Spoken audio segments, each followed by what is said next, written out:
razón, delator. De veras. Soy nervioso, muy nervioso. Extraordinariamente nervioso. Pero, ¿por qué afirman ustedes que estoy loco?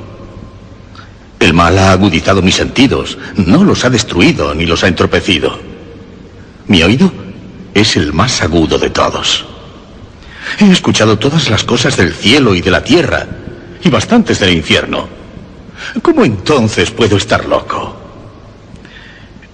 Escuchen y observen con qué serenidad, con qué calma puedo contarles toda la historia. Es imposible decir cómo se me metió la idea en la cabeza, pero una vez dentro, me perseguía de día y de noche. Motivo realmente no había ninguno. Nada tenía que ver con ello la pasión. Yo quería al viejo. Nunca me había hecho daño. Nunca me había insultado. Su oro no me atraía. Creo que fue su ojo. Sí, eso fue. Uno de sus ojos se parecía al de un buitre. Un ojo azul pálido, velado todo él por una cutícula, una catarata, una nube. Cuando lo fijaba en mí, se me helaba la sangre. Y así, lenta y gradualmente, se me metió en el cerebro la idea de matar al viejo y librarme de ese modo de aquel ojo para siempre. Ahora presten atención. Ustedes se empeñan en decir que estoy loco. Los locos no saben de cosa alguna. Pero si me hubieran visto con qué sabiduría procedí, con qué precaución, con qué previsión me puse manos a la obra. Jamás fui más amable con el viejo que la semana entera que precedió a su muerte. Y cada noche, hacia las 12, daba vueltas al pestillo de su puerta y la abría, pero muy suavemente. Y luego, cuando la abertura era lo suficientemente grande como para que me cupiera la cabeza, introducía una linterna sorda, bien cerrada, muy cerrada, que no dejaba filtrar ninguna luz, y metía la cabeza. Se hubieran reído al ver con qué habilidad la metía. Despacio, muy despacio, para no perturbar el sueño del viejo. Me llevaba 1 hora meter la cabeza por la abertura hasta poder verle tumbado en la cama. ¿Un loco hubiera sido tan prudente? Y entonces, cuando mi cabeza estaba bien dentro de la habitación, abría con precaución la linterna, con mucha cautela, porque las bisagras crujían, y la abría lo justo para que un hilo imperceptible de luz cayera sobre el ojo del buitre. Y eso lo hice durante 7 largas noches, cada noche a las 12 en punto. Pero siempre encontré el ojo cerrado. Y por eso me fue imposible cumplir mi tarea. Porque no era el viejo quien me sacaba de quicio, era su ojo malvado. Y cada mañana, al amanecer, me iba descaradamente a su habitación y le hablaba tan tranquilo, llamándole por su nombre en tono cordial y preguntándole cómo había pasado la noche. Así pues, ya ven ustedes que hubiese sido un viejo muy astuto, en verdad, si hubiese sospechado que cada noche, a las 12 en punto, le examinaba mientras dormía. A la 8ª noche, abría la puerta con mayor precaución. El minutero de mi reloj se mueve más aprisa que se movía mi mano. Jamás antes de aquella noche había sentido el alcance de mi propio poder, de mi sagacidad. Apenas podía contener mi sensación de triunfo. Pensar que yo estaba allí, abriendo la puerta poco a poco, y que él ni siquiera imaginaba mis acciones o mis pensamientos secretos. Reflexionando sobre esto, dejé escapar una risa. Y quizá me oyó, porque se movió súbitamente en su cama, como si fuera a despertar. ¿Puede que crean ahora que me retiré? Pues no, se equivocan. La habitación estaba tan oscura como un pozo, como la pez. Tan densas eran las tinieblas. Los postigos estaban bien cerrados por miedo a los ladrones. Y sabiendo que no podía ver la puerta entornada, seguía abriéndola más, cada vez más. Había introducido mi cabeza y me disponía a abrir la linterna cuando mi pulgar resbaló sobre el pomo de la puerta y el viejo se incorporó en su cama preguntando quién estaba en la habitación. Me quedé muy quieto, sin decir nada. Toda una hora estuve sin mover un solo músculo y durante ese tiempo no lo oí acostarse. Todavía estaba sentado en la cama, escuchando, igual que hice yo noche tras noche, escuchando la carcoma de la pared. De pronto, escuché un débil gemido. Se trataba de un lamento de terror mortal. No era un lamento de dolor o de tristeza, oh no, era el rumor sordo y ahogado que escapa de lo íntimo de un alma sobrecogida por el pavor. Yo conocía bien ese ruido. Muchos días, a las 12 en punto, mientras el mundo dormía, habría brotado de mi propio seno, ahondando con su terrible eco los horrores que me torturaban. Digo que lo conocía bien. Sabía lo que experimentaba el anciano. Tenía compasión de él, aunque me reía en el fondo de mi corazón. Sabía que se había quedado despierto desde que oyó el primer leve ruido, cuando se movió en la cama. Su zozobra había ido siempre en aumento. Procuraba persuadirse de que sus temores eran infundados. Seguramente se decía a sí mismo que no era nada. El viento en la chimenea, un ratón bajo el entarimado, un insecto cualquiera. Sí, seguro que procuró calmarse con cualquiera de estas hipótesis. Pero todo fue inútil, porque la muerte que se aproximaba había pasado ante él con su gran sombra negra y ya envolvía a su víctima. Y era la influencia fúnebre de la sombra inadvertida la que le hacía sentir, aunque no viese ni oyese nada, la que le hacía sentir la presencia de mi cabeza en la habitación. Luego de esperar un rato, con mucha paciencia, sin oír que volviera a acostarse, decidí abrir una ranura pequeña, muy pequeña en la linterna. Lo hice con muchísimo cuidado. Hasta que por fin, un rayo muy tenue, pálido, como un hilo de araña, salió de la rendija y cayó de lleno sobre el ojo de buitre. Estaba abierto, muy abierto, y me puse furioso mientras lo observaba. Me encolericé. Distinguí claramente su azul apagado y el horrendo velo que lo cubría y que me helaba la médula misma de los huesos.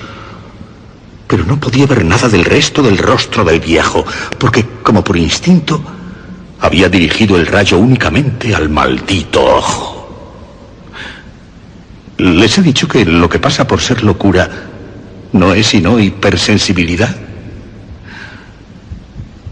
Llegó entonces a mis oídos un sonido débil, sordo, repentino, como el de un reloj envuelto en algodón. De sobra conocía aquel sonido también. Era el latir del corazón del viejo. Aumentó más mi furia, como el redoblar de los tambores anima el valor de los soldados. Me dominé, sin embargo, y continué inmóvil. Apenas respiraba y mantenía quieta entre las manos la linterna. Me esforzaba en conservar el rayo de luz fijo sobre el ojo, y en tanto, el pálpito infernal del corazón del viejo era cada vez más fuerte, más rápido, sobre todo, más sonoro. del viejo debía ser extremado. Ese latido se hacía más y más fuerte por momentos. ¿Me entienden? Ya les he dicho que soy nervioso, muy nervioso. Y entonces, a medianoche, en el silencio angustioso y terrible de aquella casa vieja, un ruido tan extraño me hizo experimentar un terror irresistible. Aún así, durante algunos minutos, me contuve y seguí inmóvil. Pero los latidos se oían cada vez más fuertes, más fuertes. Pensé que el corazón me iba a estallar y una nueva ansiedad se apoderó de mí. Algún vecino podía oír aquel sonido. Al viejo le había llegado su hora. Con un alarido abrí la linterna y di un salto. Me planté en la habitación. Gritó una vez, solo una vez. En un instante le tiré al suelo y le volqué encima al viejo camastro. Sonreí satisfecho al verlo conseguido.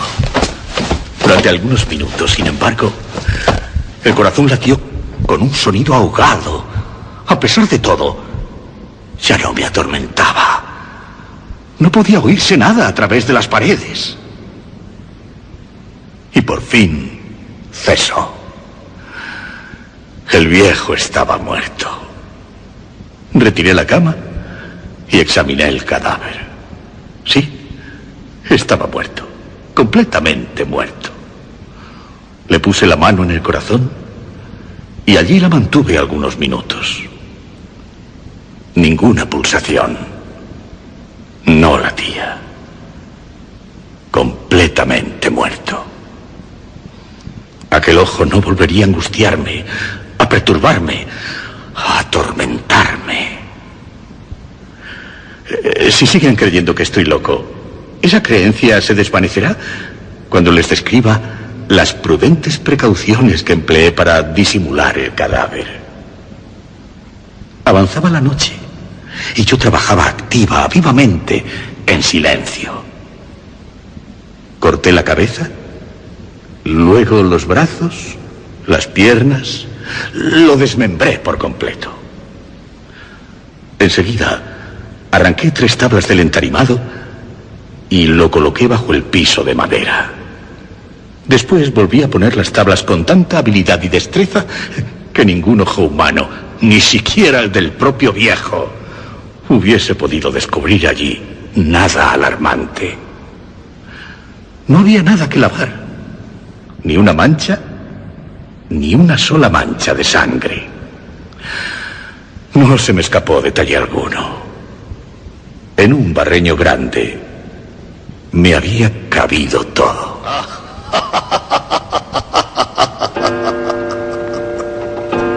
Cuando terminé tales trabajos, daban las 4 de la madrugada. Y todo seguía tan oscuro como a medianoche. Al oírse las campanadas de la hora, llamaron a la puerta de la calle. Bajé a abrir muy tranquilo, pues, ¿qué podía temer ya? Entraron 3 hombres que se presentaron muy agradable y cortésmente como agentes de policía. Durante la noche, un vecino había oído un grito, haciéndole sospechar que algo malo había ocurrido, tal vez un crimen. Se había puesto una denuncia en la comisaría. A ellos los enviaron para registrar el lugar. Sonreía. Pues ¿qué podía temer yo? Les di la bienvenida a los caballeros. El grito, les dije, lo había dado yo soñando. Y también les dije que el viejo estaba de viaje. Acompañé a los agentes por toda la casa, invitándoles a que buscaran bien. Finalmente, les conduje a su habitación. Les enseñé los tesoros del viejo, intactos, bien guardados, cada uno en su lugar. Entusiasmado al sentirme tan seguro, llevé sillas a la habitación y les pedí que descansaran de su fatiga, mientras yo, con la loca audacia de un triunfo perfecto, instalé mi propia silla en el mismo lugar que recubría el cuerpo de la víctima. Los agentes se mostraban satisfechos. Mis maneras, mi actitud, les había convencido. Me encontraba especialmente contento, tranquilo. Ellos, habiéndose sentado, conversaban de cosas corrientes a las que les respondía alegremente. Pero al poco rato sentí que empezaba a ponerme pálido y deseé que se fueran. La cabeza me dolía y me parecía que mis oídos eran presa de un zumbido. Sin embargo, ellos continuaban sentados con su charla. El zumbido se hizo más potente, más claro, cada vez más perceptible. Charlé mucho, hablé copiosamente para librarme de aquella angustiosa sensación. Pero ésta se resistía, reiterándose de tal modo que no tardé en descubrir que el ruido no procedía de mis oídos. No estaba dentro de mis oídos. ¿Dónde? Sin duda me puse entonces pálido, muy pálido. Pero seguí hablando rápido, levantando la voz. Pero el sonido seguía aumentando. ¿Qué podía hacer para que no lo oyeran? Era un ruido sordo, apagado, frecuente. Muy parecido, sí, al que hace un reloj envuelto en algodón. Continuo. Tic-tac, tic-tac. Continuo. Y más fuerte. Y más fuerte. Respiraba dificultosamente. Sin embargo, los agentes no oían nada. Y yo hablaba más deprisa, vehementemente. Pero el ruido seguía creciendo. Me levanté y discutí sobre tonterías, con voz cada vez más alta y seguramente gesticulando mucho. Y el ruido crecía. ¿Por qué no se iban los agentes? Anduve de un lado para otro, pesadamente y a grandes pasos, como exasperado por las observaciones que hacían a mis opiniones. El ruido crecía regularmente. ¡Oh, Dios! ¿Qué podía hacer? Echaba espumarajos por la boca, deliraba, maldecía. Agité la silla en la que me había sentado y produje muchos ruidos con ella. Pero el otro ruido seguía dominando, creciendo. Más fuerte, cada vez más fuerte. Pero ellos seguían hablando, bromeando, sonriendo. Era posible que no lo oyeran. No, lo oían. Y estaban sospechando. Lo sabían. Se burlaban de mi horror. Estaban divirtiéndose a costa mía. Eso fue lo que creí. Lo que sigo creyendo. Pero cualquier cosa era preferible a aquella terrible agonía. No podía seguir soportando aquellas sonrisas hipócritas. Era necesario gritar o morir. Y les dije: ¡no lo oyen! ¡Escuchen! Más fuerte, cada vez más fuerte. ¡No lo oyen! ¡Miserables! ¡No sigan disimulando! ¡Lo confesaré todo! ¡Todo! ¡Arranquen esas tablas! ¡Aquí! ¡Es el latido de su horrible corazón!